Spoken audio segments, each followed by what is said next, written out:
Welcome to a new episode of the It Feels Right podcast. Today we are starting off with a tip of the day to take advantage of when a team's stacking. We are going to go over some of the results from Houston PPA, a little bit of the US Open, and with Adam here. Got some very intriguing matchups coming up this weekend in Southern California. So check it out. Lots of good information, lots of good breakdowns. Let's get into the episode. That's up. Because you know why? Why? Because it feels right. It feels right. Legendary. Ladies and gents, before we hop into the show, I do want to talk to you a little bit about Selkirk's amazing line of pickleball nets. And whether you're just starting out or you're a seasoned pro, Selkirk has the perfect net for you. When you choose a Selkirk net, you're not just choosing any net, you're opting for the official net of the PPA Tour, where excellence meets professional play. With Selkirk's line of nets, you can play pickleball anywhere. Selkirk's range of nets caters to every player's needs, offering budget-friendly choices for casual enthusiasts and premium options for those with a competitive edge that are looking for more of the pro-level net. So either way, you're ensuring quality play for all levels, and I've got a Selkirk net for myself, and let me tell you, it's a game changer. It's all about playing on your terms wherever you are, whether it's a driveway or on the PPA Tour. So if you love pickleball as much as I do, and we do here at It Feels Right podcast, check out Selkirk's pickleball nets. Get the freedom to play anywhere and everywhere and elevate your game with the net trusted by the pros. Selkirk's got you covered. If you're interested in getting a net of your own, go to selkirk.com/collection/nets, and we'll link to that in the show notes. You can also find this link in the description of the show. But let's jump into this week's episode of It Feels Right with Rob and Stone. What's up, brother? Hello, Robert. How are you? Hello, Adam. How you doing? What percentage of the time on these podcasts do you wear pants? Actually, since we're recording this a little later than usual, and I've already been up and about today, so those days are 1 and 4, one week out of every 4. So the other 3 weeks, I'm not wearing pants. So 75% of the time, not wearing pants. Yeah, I would say slim to none would be the answer for me in terms of pants wear. Just wanted to make sure we were on the same page there, and it sounds like we absolutely are. Yeah, and when you say pants, do you mean that includes shorts, right? You mean outerwear for your lower body? Upper briefs. Yes, okay, that's correct. Perfect. Yeah, perfect. That's correct. Just got it. So, business up top, party on the bottom. Correct. I think that's clearly the only way to do it. So, yes, it's a good start today. It's a very good start. So you had a couple good back to back. You had a PPA at home, which had to be nice sleeping in your own bed. And then you got to go to Houston, probably saw Mr. Papa. There is one little caveat to having a tournament in your backyard. Yes, you get to go home, you get to sleep in your own bed, but you have home stuff to do. Yeah. So I would go work, I would talk some pickle 4 or 5 hours, and then I would go home and have responsibilities. When I'm on the road, that is less so. Yeah. So you have to, such as life, not everything is 100% positive, but it was better than normal in the home state, about 25 minutes away from where I live. So yeah, that was pretty nice. And then straight from where I live currently to the old stomping grounds in Houston, and had a nice tournament this past weekend at Lifetime Kingwood, and then bam, straight to Southern California, and then St. George, 4 in a row on the PPA Tour. Pretty wild stretch, really. Yeah, no kidding. This is a little off base in terms of not about pickleball, but about Houston. I watched a 2020 last night. I don't think it came out last night. It might have been an older one, but it was about this family in Houston. This guy named AJ Armstrong, who was 16 at the time, that allegedly murdered his 2 parents, and it goes into the case and why it was probably him. But anyways, if you guys are interested in true crime type stuff, AJ Armstrong, go check that out. Oh no, I watch that all the time. So that's from my sister and my mom. So we used to do that. We used to do that together. A little Dateline NBC. Nice. And there's something on Netflix too called What Jennifer Did. And that's killing that. Yeah. That's killing parents also. So that's tough stuff, No, it was so sad. The whole story is just whether he did or didn't. I mean, he's in prison for life. Not to sorry for ruining the whoops. Spoiler. Spoiler, but it's just sad. It's sad overall whether he did it or didn't. It's just, yeah, it's a bummer. Yeah, I It's a mean, bummer when you kill your parents. yeah, they birthed you, they raised you. That's a tough break there, and it seems to happen. I don't know if it's just every time it does happen, there's a show made about it, but it seems to happen a little too frequently. So Yeah. yeah, that's a rough go. What a segue. What a segue into Houston. The real issue is, I mean, I'm less worried about my parents, but I have a child now, so that's a bit worrisome, as that's technically on the table now. So head on a swivel with AJ. We got to watch out.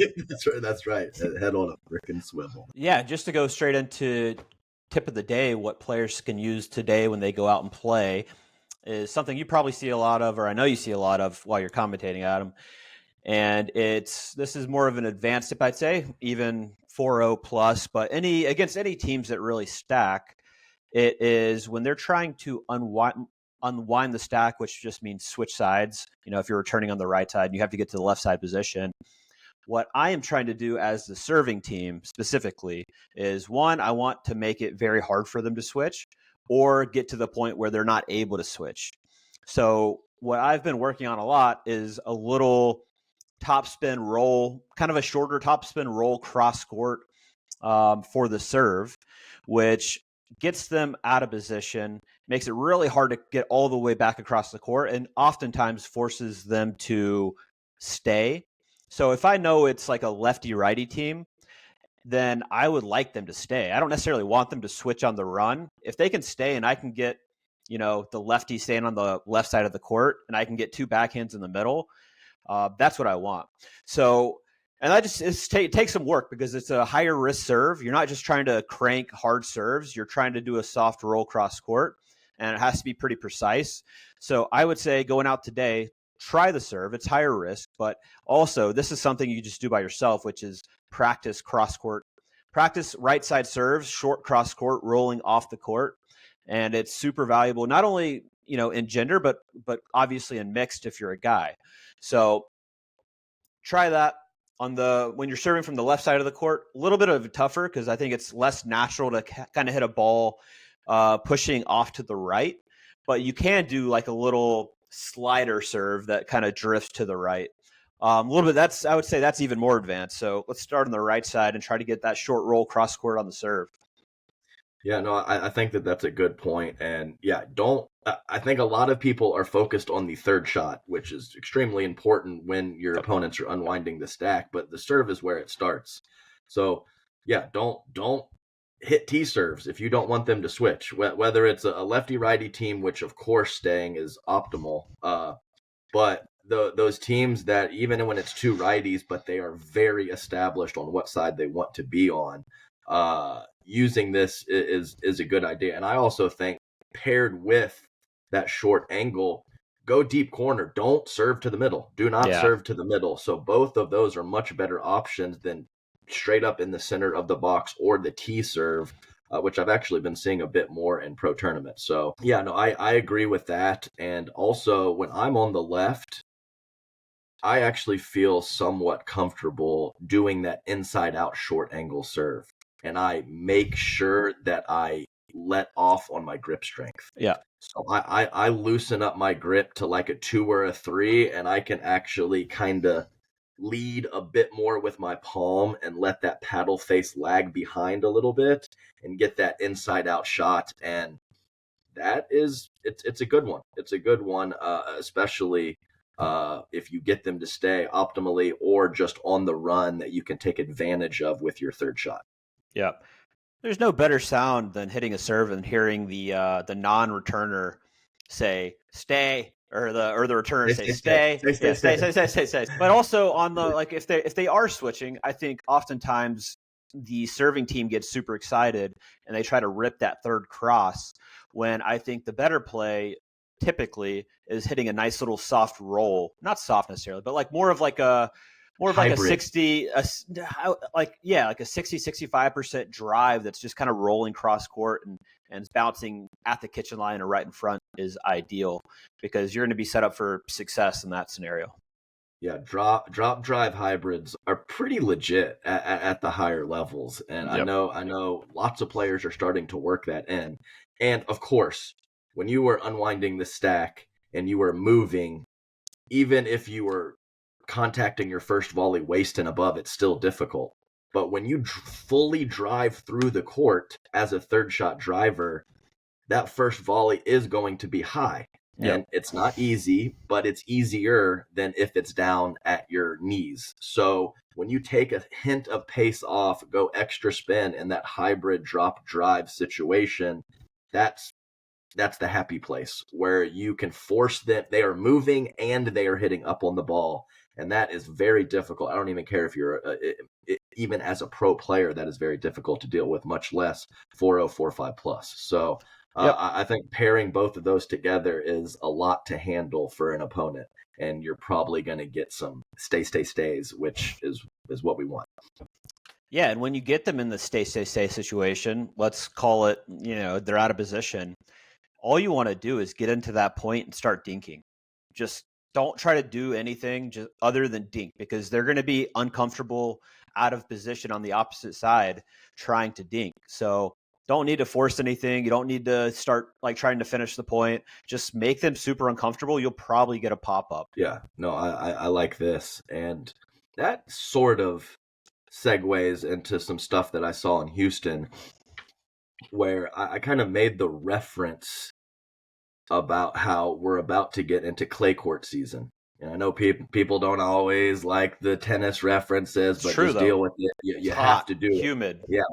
Hot, humid, soft ball, sun's beating down. Not to mention, that ball is rolling on the court constantly, and when the sun is beating down, the court is hot as hell.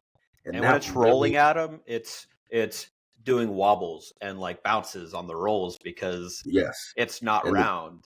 Right, and the court is hot. The court is hot, so it makes the ball even hotter. So we've dealt with indoor 50-degree weather. That's grass court season. That the ball's skidding, the ball is flying. So know your conditions, and also that plays into what kind of drops and drives you're hitting in these situations with unwinding the stack, how easy it is to exploit, and possibly in those softer conditions, you have more leeway to unwind the stack and get on your proper sides. And sometimes when the conditions are cold and you're playing players that drive well and put a lot of pressure, unwinding the stack is less of a good play, and you should be holding your sides more frequently. So adjust your strategies to the conditions, and that is not just for pro play, that is for middling play and higher rec play as well. Adam, do you like because I'm thinking about things that could happen, and obviously the game's changing, the pro landscape's evolving, the equipment's changing constantly. Do you like having, call it the same ball for all conditions, or would it make sense for, call it Franklin, who's the APP ball and US Open ball, and Vulcan, who's the PPA Nationals or PPA ball, essentially MLP ball? Do you think they should have, call it a softer, cold weather indoor condition type ball, and then a little bit of a harder summer ball based on weather? Yeah, super reasonable. And I've heard a couple people talk about this in similar instances with tennis, is that you don't mess with the racket/paddle technology. You tweak the ball to the conditions and possibly soften it, deaden it as that technology rises and rises and rises, or exactly what you said, Rob, given the conditions. So I think having multiple balls or temperature over this, we go with version 2, or we have A ball, B ball, and C ball given the conditions. And I'm not quite sure we're there yet, but I think that moving forward, that could definitely be something that you see, especially when you get these 50-degree conditions plus the wild paddles. That really, really changes the game. And I think that you just want to, having different seasons, having different conditions is fine, but if it gets too drastic and it's just a completely different game, then maybe you could run into issues at that point. I kind of like that, as long as everybody's able to prepare for that. I think that's cool. I've thought about that a lot in terms of, like you said, the tennis reference, and we're going into clay court season. I want to see I think it's super fun having to adjust to different conditions. I think it would be super fun to have, honestly, a hardwood tournament, but like with all the top players, not because there's no, court surface available, but just to do it and to have all the top players there. That would be so fun to watch, right? Because it would suit certain players and it wouldn't suit other players. And I think having different conditions and different things like that, where you can actually prepare, you're going into a hardwood event, or you're going into, even a clay court event. Something like that would be super fun. Indoor basketball court, Rob Cassidy's top 3 player in the world. He's You got to coming watch back, out yeah. for that, man. So different conditions pair with different skill sets, and Puppet I Master's think coming back for that. the puppet, absolutely. I mean, he's put in his 10,000 hours on basketball court surface, which was my first 6 months of play. It was almost exclusively basketball court. So, I like this a lot, and I did say that you don't want it to be like a 0 out of 100 to 100 out of 100 difference. But if you have some leeway in the middle to have a variety of different styles, and you get different point constructions and different styles of points, so it's not kind of the exact same all the time. Like those Arizona tournaments early in the year, going high and hard at the chest and the shoulders was the play. And this last weekend in Houston, that's just not flying. You just don't have the ability to do that with a soft ball. One, it's easier to get out of the way, and two, it's getting to that person you're attacking slower, so they're going to have better counterattacks. So it's all different kinds of styles and adjustments that the players make, and I think it's a great idea. Yeah, and I think that's what pickleball needs right now is, like, you're seeing with the PPAs, we're getting, with Anna Lee and Catherine not playing, you're seeing some other results, some different newer results, right? In singles and doubles and even mixed, but we still have the problem of it's the same people winning most often. And I think what pickleball needs is variance. And I think adding in different aspects like that would create more variance, and it wouldn't be just the same tournament every weekend, even though I know they're trying to do, different levels and majors and progression and not progression, but this would just be another opportunity to create more variance in the sport. Yeah, no, it's you want to have some form of balance. I don't know what the perfect thing is. I mean, people like winners that win, but people also like an underdog story. So having some balance there, where you don't want to just make it a total shit show and have it be completely equalized where anything can happen, but at the same time, having someone else pop up, or having those top players be occasionally vulnerable to a different style or a different type of player, I think just certainly could add some intrigue to the sport. Yep. And we appreciate everybody out there listening and watching. Would love to hear your thoughts on this in the comments below. Let us know what you think about different ball, different surface, and would that create more variety in the pro results? And just curious to hear everybody's thoughts on that. Adam, Oh, go ahead, Rob. No, I just said I had a nice little. I got back. I had a nice little trip to Selkirk HQ. Went to Coeur d'Alene. Oh, I haven't been there yet. I want to go. Did a little commercial shoot for a new paddle coming out, which is exciting. I hope they send me one. What is it? Can you talk about it? I don't know if I'm able to talk about it yet, but it's Okay. I would say it's softer than the Power Air, but much more powerful than the Lux. So it's an interesting in between there, and I've been playing with it, and it's really, really clean and really nice, and excited for that to come out. I don't know when, but soon. I think an in between of those two is a very good idea. I mean, you've even seen like Sock switch between the two, and they're so drastically different. And I think conditions played into it when he was using what, and also what discipline, whether it was doubles or singles. But maybe having that one extra step in the switch is a good play, because they're pretty different style of paddles. So if not having to go so extreme in between the two and having something in the middle makes a lot of sense to me. Yeah, and I think a lot of people will move to it just based on it being that in between. No, that's good. No, and so did you hang out with TM up there, Tyson McGuffin, the crime dog? No, No? I tried to. He said he was in LA doing some stuff. I think Doing some stuff. What a line there from TM. I mean, he didn't say doing some stuff. He said I think he was getting a tattoo done on his back. I mean, I'm in LA doing some stuff. That's the life he lives. I guess, just in LA doing some stuff. Hey, this isn't the life I chose. This is the life that chose me. Yeah, and I would imagine it's a pretty place up there. Am I Oh, correct? dude, it's my thing. I love the mountains. I love kind of forest, and it's right on this beautiful lake. It's really beautiful up there.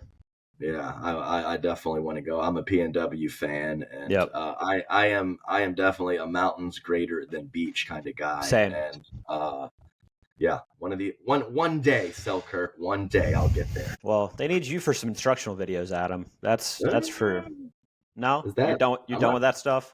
No, I wouldn't say I'm done with it. I do like teaching pickleball, but I got my hands full. Do. That's a fact. I got plenty going on. That's that's for sure. I don't think I need to add anything else in. I talk about pickleball on the weekend, look at your pretty face for an hour on Monday, and that's enough for me, especially with MLP about to kick off. Yeah. Speaking of MLP, the little news on that front, saw some renderings come out of a new facility in South Jordan, Utah, basically the Salt Lake suburb, of a 30-court indoor, 6-court outdoor facility that's going to be for the Black Diamonds, which is something we've always talked about, is having kind of home and away matches and having teams have their own facility. And this thing looks absolutely sick. I'm talking indoor with like bleachers, a championship court. It looks unbelievable, and I'm excited. I'm excited for that to happen. Yeah, good pickle facilities really just make the trip and the tournament so much better, and if it looks anything like those pictures, it's pretty exciting stuff. I know the Pickler is involved in that in some capacity, as they've just been kind of blowing up, putting up facilities everywhere. And my boys here, Rick Chan and Tim Parks, invested in that company. A little shout out to the SoCal Hard Eights. And like I said, if it looks like the pictures, that's going to be a place you want to play, because it looks pretty sweet. And I know I'm a big advocate for indoor pickleball, but talking about the SoCal Hard Eights, it's one of the few places in the country where I think outdoor pickleball is just fine. So, maybe we get a facility going out there. Yeah, no, I like that. It's Mother Nature usually does not wreak havoc in Southern California, as the days are very consistent and pristine most of the time. So I love Houston, but I'm excited to make that trip to SoCal and enjoy this upcoming weekend. So. Oh yeah, you got the the LA Open? Yeah, I think it's Los Cab. I don't know if they just changed the title or there was a switch. I have no idea. But the Orange County Open. Yeah. So either one is gonna be lovely. So And I would guess I haven't. I probably should have, considering I'm commentating the event. I haven't looked at the player pool yet, but with 4 in a row, it makes a lot of sense that a handful of people skipped the second tournament, which was Houston this last weekend, and then possibly skip the third tournament, because 4 in a row is pretty ridiculous. And I brought that up on the broadcast this weekend, how you have to be balanced. You have to have a hobby or something to do in between tournaments, because if you're just grinding every weekend, I actually think your results suffer quite a bit when you're not just sharp as a tack and kind of refreshed, Yep. I think it's different for everybody, but I think there's a very fine line of being like pretty dialed and like having a lot of court time to. I know we've talked about this, Adam. I remember a couple of years ago I got to Beer City and I had played so much that summer, and I was just like, I don't care if I win. It's not that's not a good mental place to be, but that's kind of where I was at.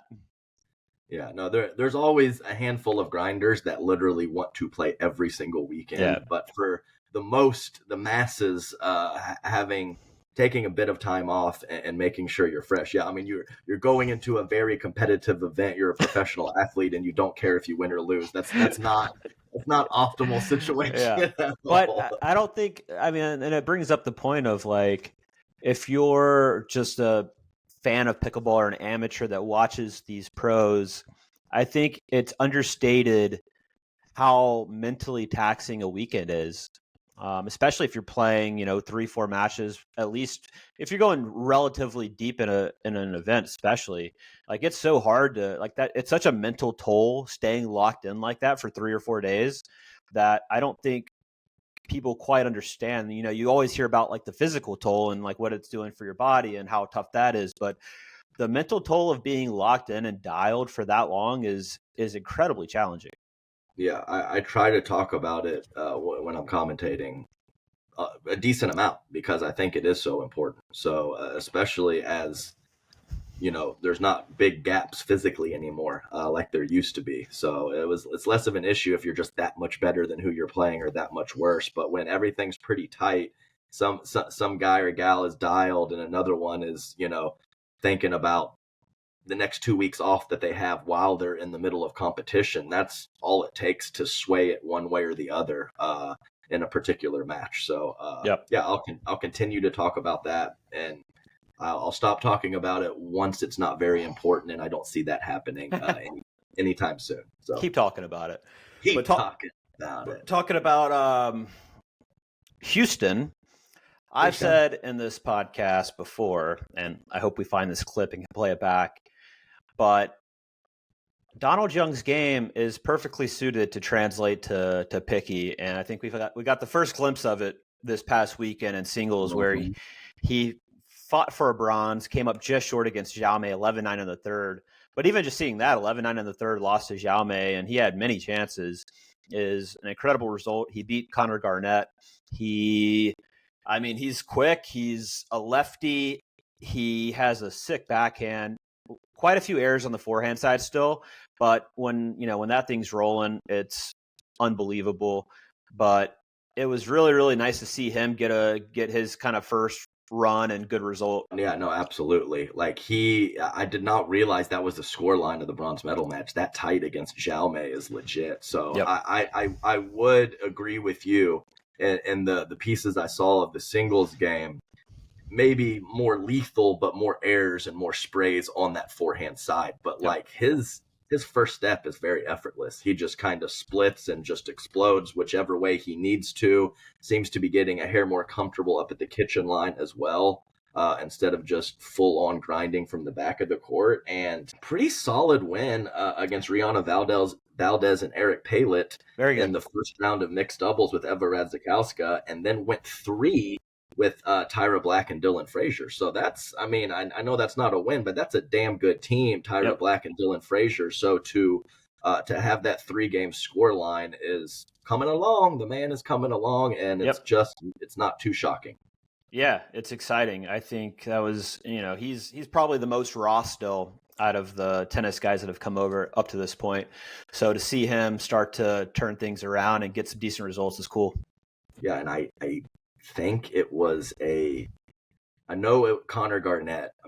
Connor Garnett is legit at singles. So, that's a massive win. And I know there is one more. I don't have it dang pulled up. But either way, two great wins. Made it to the bronze medal match. Solid early round play and mixed doubles. And you have to feel like he's going to gain a bit of confidence from those results. And, pair that with his physical gifts. He could be an issue for a lot of players. Yeah. Yeah, and just nice to see. I don't know if it's nice to see, but it happened that Anna Bright and Rachel Rohrabacher righted the ship and basically cruised through the tournament and won in straight games in the gold medal match. So after that, probably shocking, upset of the year in North Carolina, like to come back and right the ship and take gold in that fashion is, I would say nice to see. Yeah, and Anna Bright, she's always kind of a psychopath out there, but it was extra dialed. Like she was just trigger pulling, extra speed walking in between, especially after marching around.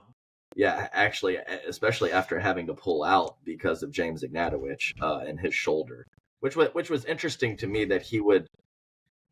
Clearly in mixed doubles, big role of the fella is to put the ball away, but that's a similar situation for James in men's doubles when Matt Wright's playing the right side. So it was interesting that he pulled out of mixed and played gender. It's not like, he cramped up and an extra day is going to help him. It's a shoulder injury. So I worry for him just because he's so into it and he loves putting in so much court time. And I think that overtraining was the issue for him. And when you have an injury like that, you just got to take time off and stop and let it get back to 100% before you go at it. So, extra fire in Anna's belly because of that. And it was a pretty quality final, even though it was 3 games. The quality of points was high. We had some technical difficulties from an internet perspective in the heart of that match against Viv David and Jackie Kawamoto, but pretty legit points. And those ladies, offense, neutralizing, pushed off the kitchen, get back in from both teams. It was pretty good stuff. What do you think the situation is going forward with James and Anna? I mean, I'm sure she wants to play and doesn't want, the riskiness of having to pull out like that, because it's a big deal having to pull out a mix like that. She wants to play. I was discussing with Dave, Rob, is it harder or easier to pull out of a tournament when it's your significant other that is your partner? And I personally have dealt with this a bit with some cramping issues that I had at the end of my career with Corinne, and it was kind of all fun and games the first time. Yeah, no big deal, all good. I found her a new partner. I think she played with Stefan or something like that. But the second and possibly third times, it was less okay. Yeah. For me to have pulled out. So it's kind of an interesting dynamic there that you're playing with your special friend, and pulling that trigger to pull out of the draw it can cause some issues elsewhere. We'll just say that. Yeah. So it'd be interesting to see how that plays out moving forward. If I don't know the entrance list this upcoming weekend or future weekends, but curious to see. I mean, I don't think, I didn't hear a buzz, or I don't think that there's an issue, but I said this on the broadcast too, is like these teams, whether you're special friends or not, that have been together forever, it's like a relationship, and things that don't bother you early on might start to bother you when you played the 35th tournament with the same person or more than that. It's like, whatever. Like I use Pablo and Federico as an example, and I don't think I said it on the broadcast, but it's like, now Pablo's like, Fed, do something. You're not creating enough offense, and Fed is like, Pablo, stop missing. You're creating too much offense. So so those things that tournament 5, they were just locked in and yelling Spanish stuff and whatever, and now maybe they're a little more perturbed at their partner that it isn't doing something or is doing something too much. Yeah, and that's a good transition, because we saw an absolute beatdown in that men's final with the Johns playing Pablo and Fed. It didn't last long. I think the official time was 33 minutes or something like that for a best of 5. So when you're averaging 11 minutes a game, it's not pretty. No, 33-4 is a rough score line, and I'm pretty comfortable saying that, as I have had my brains beat in by that team plenty of times, and they definitely squeezed the life out of them. And to Fed and Pablo's credit, they, even in that lopsided affair, there was a couple times that they tried to get themselves going, and just a couple errors or a couple winners from the Johnsai right after kind of squashed any momentum that they ever had. But and that is a factor with the slow ball and the summer conditions that favors the strategic and the structured play. And after some kind of blow ups by the Johnsai from some great offense early in the year, that's going to be harder to do as we move forward. Yeah, and I took a look at that, the Los Cab, the LA Open mixed, and it looks like Anna Bright is playing with Ben this weekend. So, that's right. Yeah, Dave Fleming mentioned that, and if she can get that. What poor James, man, he wants to be on court. Andre steps in and does work with his partners, and now Anna's playing with Ben. He's just on the couch cursing, wanting to be out there. So not the easiest situation for him. But like I said, you just have to get it 100%. Yep. When you're dealing with the shoulder, especially the way he hits the ball. If he doesn't have full oomph on his shots, he's just not the same guy. Yep. Just taking a look at also upcoming some pairings, we have the classic Spencer Smith and Chuck Taylor pairing. We have Jeff Warnick playing with Eric. Is it Palet?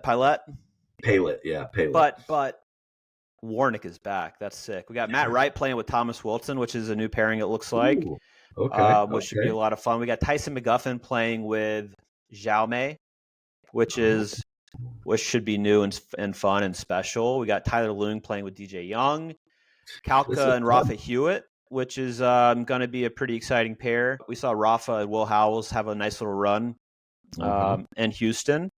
I think old Rafa and Tyler Leung, it was on Grandstand. I didn't call the match, but I heard there was a lot of chitter chatter between the two lefties. I thought, I'd never seen Tyler so animated. And it was like this. He sounded like Rafa. It didn't sound like himself. It sounded like it was like two mimicking each other. It was odd and strange and lovely, and I'd watch that a lot more. Yeah, I don't think that Leung is a natural born crap talker. So yeah. I think the mimicking or the trying to get Rafa with what Rafa does makes a lot of sense if he was talking. He didn't know how to do it himself, yeah.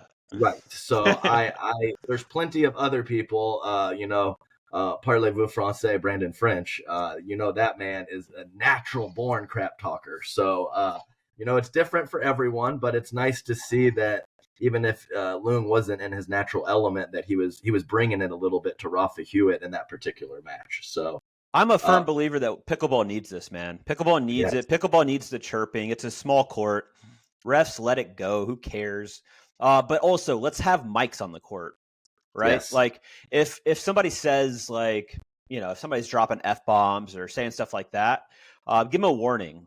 But or a point penalty, whatever. But I think we need to have mics on the court so you can actually hear what's being said. And I think viewership will go up because it's so entertaining. It has to happen. No, 100% agreed. And yeah, I mean, you can't just frivolously drop F-bombs, there's plenty of kids around and people in the stands, but all the other stuff, like no Tyler, like that's our spot, or, or this and that, or, oh, this guy's garbage, let's go at him. That's gold, So I think I couldn't agree more. And I think getting some microphones in some special spots on court is definitely the play, and bring out some of those mumbles or those under the breath stuff that you can't always hear. We could hear. That's when it gets juicy, and I just can't imagine that a giant bulk of the viewers would not appreciate some of the things being said amongst the players, because it's good stuff, especially French. You got to put him on a stream court every time. And he needs to be incentivized with additional bonus pay based on how much he chirps. It needs to be every point. He needs to get bonuses for new original content. Dude, my favorite against Leung, when he was playing Leung, Tyler tried to do a speed up off the bounce or out of the air, and it just hits it clips the net and doesn't go over. And he just stops for a second and goes, "No, Tyler." No, Tyler. It's so good, dude. God. Yeah, it is. And I'll say what is so good also is some of those pairings you mentioned. I'm going to take a little deeper look at that, but there was some good stuff in there. The pickleball is just a better sport when Jeff Warnick is playing, as or at least watching. Legend, yeah, even better watching, having a few adult beverages and heckling the players with well-timed comments is. But I mean, he's a legend, been around forever, super unique playing style, and regardless if his level has dipped, which it clearly has, you don't want to play that guy. He's so awkward, and he's gonna say stuff, hits these angles, he talks crap, he has good counterattacks. You can't attack his body. It's just good stuff. It really is. I'm hoping for a Warnick upset this weekend, which it's all we can hope for, right? It's all we can, or at least just don't let him lose 2-0. Yeah. Because even if he's losing and it's tight, he will bring it. But if you're getting steamrolled, you're getting steamrolled. So that's a decent little matchup too with Xiaomei and Tyson. I like Xiaomei's game. He's smooth. I think his doubles game's really coming along, and pairing up with Tyson, who's normally with Deckel. The two little guys can do it. No. Can do some damage. They're both super solid, and Xiaomei's pretty nasty off the bounce. So he can fire on both wings, two-handed backhand, and of course one-handed forehand, and it's pretty good off the bounce, good spin, good deception, and his hand speed is not poor. So yeah, one of the more impressive things that I saw with him early on was his ability to go fast to soft in hands and be able to go like a counter and then a soft reset, which is can't really teach. That's tough. You have to have really nice hands for that, and yeah, he's had that from the get-go. Yeah, pow, and then block or take pace off is just. It's not a lot of people do that, and a lot of the electric hand speed players, it's just, especially early on, it's just fire. So that has been impressive from an early point. He has had that in his game, and I always took notice of that. Pretty dang good weekend for Tina Pisnik. Deckel Bar been moving along in some draws as well. So didn't necessarily play his best in the championship Sunday, but man, to get to any form of semifinal or championship Sunday match with some of these draws is pretty impressive. So 100%. Shout out to old Big D and Tina Pisnik. She's smooth as silk as well. And much better, and getting much better on that right side, which I know she's played the left from the get-go, and from the right was always a little sketch, but that forehand dink's coming along really well. I'd like to see her start rolling it a little bit more because she's just coming under it, which is more of you're not going to hurt anybody with that, right? It's a pretty neutral defensive type dink. So adding in the roll, that's the cool thing, right? Is Tina's already so good and getting to championship Sundays, and the fact that there's a lot she could add into her game is pretty exciting. Yeah, no, I think the roll from the kitchen is a phenomenal place for her to start, because the slice is there when she's neutralizing power with those slice blocks, whatever, do your thing, put it back in the kitchen, who cares? But in those more neutral dink rallies, to find some aggression with the soft stuff, I think could pair nicely with the skill set that she always has, because her and Leia Jansen played a quality tournament, beating Etta Wright and Megan Dazan in the quarterfinals, and then taking out Callie Smith and Lucy Kovalova in the bronze medal match. That's a legit result. So good tournament, good solid tournament, a few fresh faces, and of course the established studs playing just fine as well. So it was a good blend in Houston, and sounds like from some of those pairings, Los Angeles is going to be pretty sweet too. Yeah, I think anytime you have new pairings, it's super fun. We have Wyatt Stone and Julian Arnold also, so a couple Texas residents. So that, good opportunity for Wyatt to play with Julian. Wyatt's played some with Xiaomei and had really nice results. I think Wyatt's a really underrated player right now, and I don't think he got selected for Challenger, did he? But he's right there, and he's right there and pretty solid. And as he gets better partners, I think we'll start continuing to see great results from him. And I picture him in, at least the challenger level here whenever things are starting to move and adjustments are starting to be made. He's right there. Yeah, and I think this is nothing specific at all for Wyatt Stone, but I just think the skill set is pretty dang good.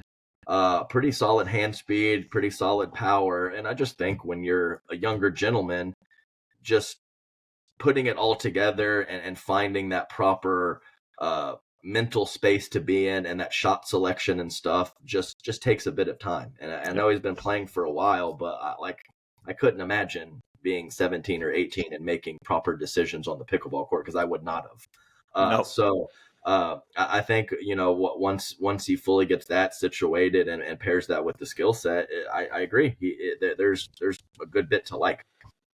And I am curious, just from the listeners, on, because we, obviously you were at these tournaments, you saw stuff live. Do you guys like these tournament recaps where we go into some of the results and our thoughts on them? Yes, no. What would you like more of? What would you like less of? This podcast is not for us, in our conversation. Obviously, I like talking to Adam about pickleball, and we'd probably do this whether we were recording or not. But we do want to make it as valuable as we can for the listener and the viewer. So let us know what you'd like more of, what you'd like less of, and we will incorporate that moving forward. Yeah, I slacked on checking out the comments on the previous episode, but I'm gonna dig in when this comes out and try to respond to some of the comments in the some of the chat comments. So and I think we're for sure going to have some form of pro recap because we love it, but would you like us to go in depth, or would you just like some surface 5-minute recap, or talk a little bit more about the pairings and some of the strategies that the players were using? So I think that's a good call, Robert. I would imagine that's the case because everybody listening is probably a pro pickleball fan and probably was tuned in and knows the results. But I think they'd probably be more interested in, and they can tell us, but the strategies, what worked, what didn't, just so people can actually incorporate it into their own game. Because I think at the end of the day, we all want to know how to get better at this game and how to improve and what we can go do today to get better. And I think understanding kind of the pro level game and strategy and concepts also helps, even though it's not directly of, how to hit a better drop, but strategy is important, especially from the pros. And that translates well. I mean, it still translates to the amateur player. Yeah, I agree. And I think if you look at some of the numbers of content creation, there is a really solid group of diehard pro pickleball fans that is growing, but the bulk of the more viewed material is definitely improvement tips for players. So I think having a little bit of both is great, and you can dig in and get good pieces of information from strategic pro stuff and pair that with some more technical whatever tips about some of the lower and mid levels. So it's good. It's good stuff. Mm-hmm. Adam. Yes. It's kind of fallen by the wayside a little bit compared to what it used to be, certainly. But the U.S. Open is underway down in Naples, Florida right now. We had singles happened on Sunday, and we've got the results there. And Jack Foster, who's been grinding for quite a while now, was able to get the U.S. Open gold. He beat J.W. Johnson, who doesn't play singles all the time, but obviously very, very good. He was the 1 seed. And then I think Jack beat him in the semis and straight games, but like 2 hard-fought games. I think it was 11-9, 16-14 or something silly deep in the second game. And then he beat Chris Hayworth, who is always seemingly getting to championship Sundays on the APP Tour, which is tough. Very, very talented singles player. Beat him in pretty routine fashion. I think it was like 5-4 or something like that to take gold. So impressive stuff by Jack Foster. Shout out to him. Yeah, and I know he's a younger gentleman, so it's not surprising to see some growth in his game. But he has been grinding for a while, like you said. So anytime someone has been around for multiple years and then kind of has a breakthrough or a raise in level, that's definitely something to notice. Because I kind of remember in my own game that first 18 to 24 months, there was lots of growth, and then it just kind of slows down a little bit. And it's, you can implement in a couple new shots, but you're not just going to have a massive skills growth after you have gone for it for a couple years. So, so some of these guys like, whatever, like Deckel, or those guys that have been around forever and have that leap.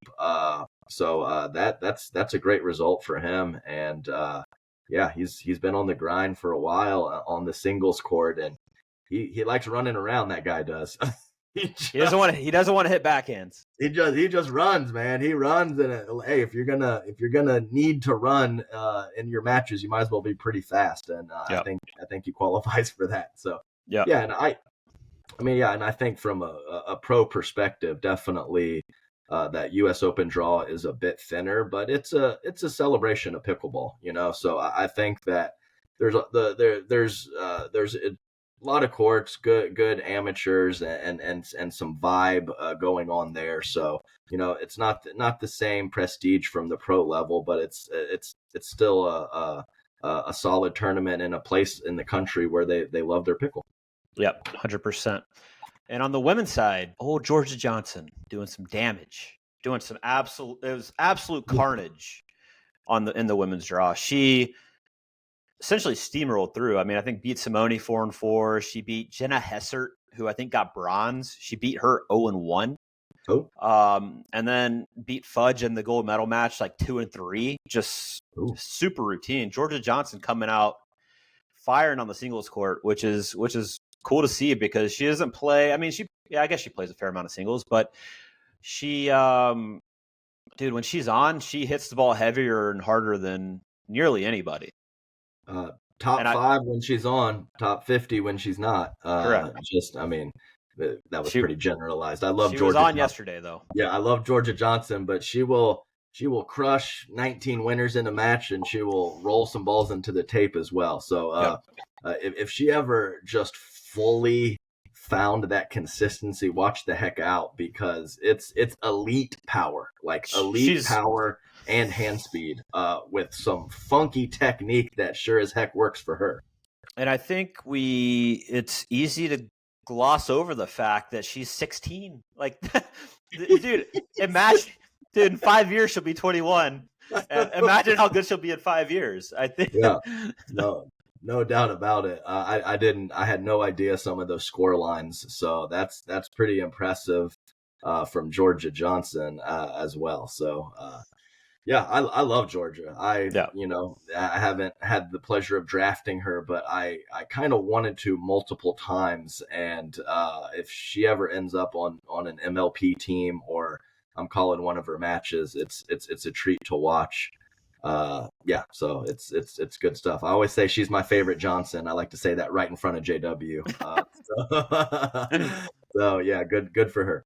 I will say it was nice to see, call it the Johnson 5 at Delray, because I obviously don't go to many PPAs anymore. So seeing them at the APPs, seeing the Johnson, seeing Tardio, Millie, it was nice. It was like, okay, some new blood in here. Now they're gone again. Yeah, unfortunately, you're not going to see them there anymore as they sign that exclusivity agreement. So, it was a good run, solid stuff, and it was here for a good time, not a long time. Yeah, not a long time, and that's the way the world works. So, all good. Yeah, I'm a pretty big fan of watching all 5 of the Johnson 5 play. Even the non-Johnsons in that group are kind of have some unique styles and some aggressive play and a little bit different type stuff. So it's all good, and it sounds like I'm going to be calling quite a few of their matches moving forward. Nice. You mentioned MLP. We've got the first event, I believe, in Atlanta. Is that on the front side or back side of the PPA? Do you know? I think that it is on the front side. So I believe I am going there the 5th through the 12th for MLP. That's a whole week. And I did have that open and free before the announcement and everything. So I do think that's on the front side, and it's pretty. I think most teams, not all teams, are there. If I read that correctly. Yeah. But it's going to be fun. We got the SoCal Hard Eights getting there early. Nice. Especially for the first event, we're going to get some nice team practices in leading up. The Eights always take care of the players. We got a pretty sweet Airbnb set up.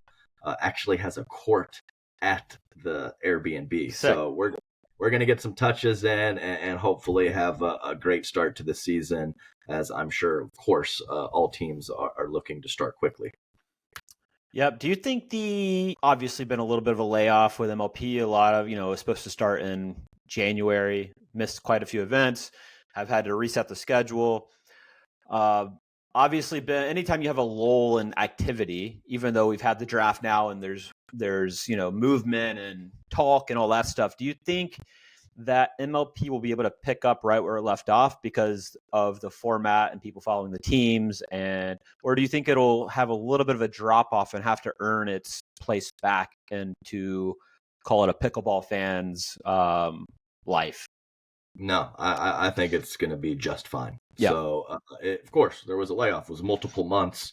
The keyboard warriors on the damn socials are, talking some smack like they like to do. But I think once the ball gets put in play, the team format energy gets cranked up. I think it's going to be, like nothing happened. I agree.